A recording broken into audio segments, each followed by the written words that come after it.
Once again this year, Jeff Jones offered fans a unique chance to get an inside look at the program.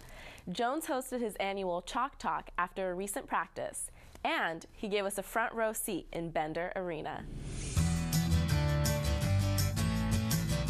Thank you very much for being here, and welcome to another Jeff Jones Coaches Chalk Talk.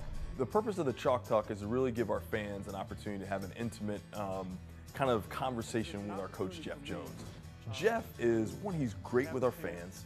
He's an absolutely wonderful teacher of basketball, and having them ask him questions and giving Jeff the opportunity to answer those, our fans have really been excited about that. Does anybody have any questions? Pretty much anything you want to talk about is fair game. With two big men, I got Tony and Steven back.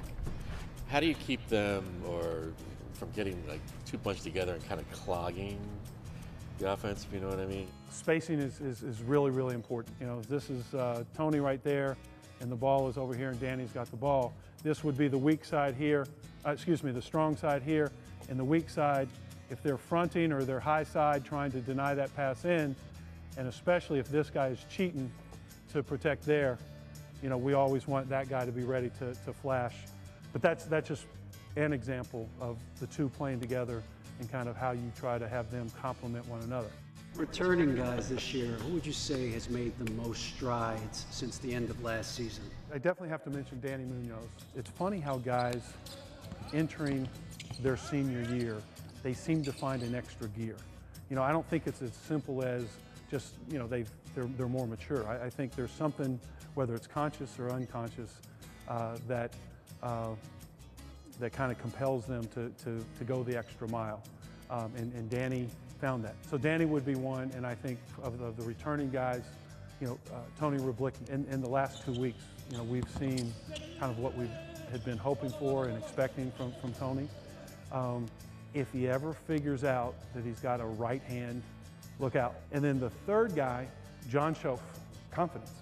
You know, it's not that he worked any harder or he did anything different. He just was able to relax and play with more confidence, and that's a great thing. But those would be the three. I know you asked for one, but if it was just one, I'd be worried. The fact that all three of them have made big strides, I think is a good sign for us.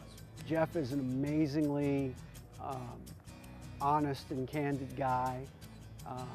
The questions that all of us have after an off season where you're recruiting, you're bringing in new guys, transfers, you want to know how the team shapes up. It's invaluable stuff for a diehard like me. But as the Patriot League expands, what's your take on how that'll impact, you know, AU in terms of whether it's recruiting or scheduling or that sort of thing, but how do you see a 10-team Patriot League kind of changing the game? Having BU and having Loyola join the Patriot League, where it really impacts us is right away, from day one, you know, it's tougher to get that NCAA bid. You know, we didn't add, the Patriot League, you know, wasn't looking for, you know, two bottom dwellers. You know, they found two teams that are going to be competitive.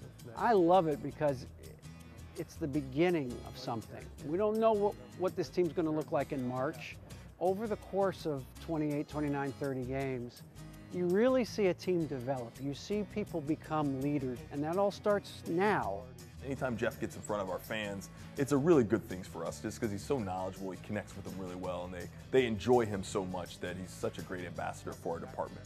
It is good for the AU basketball community, and, you know, something that we want to continue to do, and hopefully it'll become a tradition. Thank you all very much for coming.